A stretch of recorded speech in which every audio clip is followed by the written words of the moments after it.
How empires fall and why America is next. The Roman Empire was destroyed from within. It crumbled due to corruption, inequality, and political instability. The United States is showing eerily similar symptoms today. The wealthiest Americans continue to accumulate record-breaking amounts of money, but the average worker's wages have barely increased in real terms. The cost of housing, healthcare, and education has skyrocketed. The median home price has risen over 100% since 2000.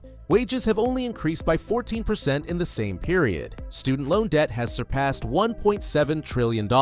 In the late Roman Empire, the same pattern emerged. Wealth was concentrated in the hands of a small elite. The vast majority struggled with poverty and disillusionment. This led to uprisings, government corruption, and eventually, collapse. The Ottoman Empire was once the dominant power of its time.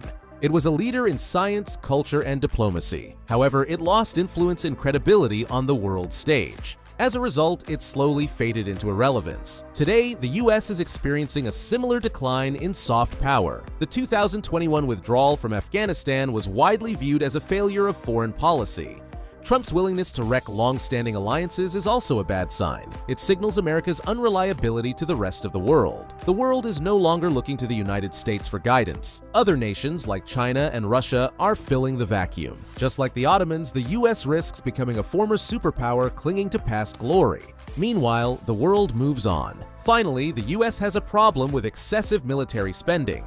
This is what ultimately brought down the Soviet Union. Moscow was drawn into an arms race with Washington. It lost a costly war in Afghanistan. By the time it collapsed, the Soviet Union was no longer a union. The US is now mirroring this same pattern. It's spreading itself too thin through costly wars and endless military bases.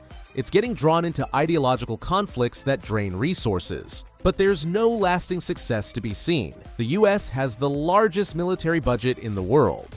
It spends nearly $900 billion per year. That's more than China, Russia, India, the UK, France, and Germany combined. The wars in Iraq and Afghanistan lasted nearly 20 years and cost over $2 trillion.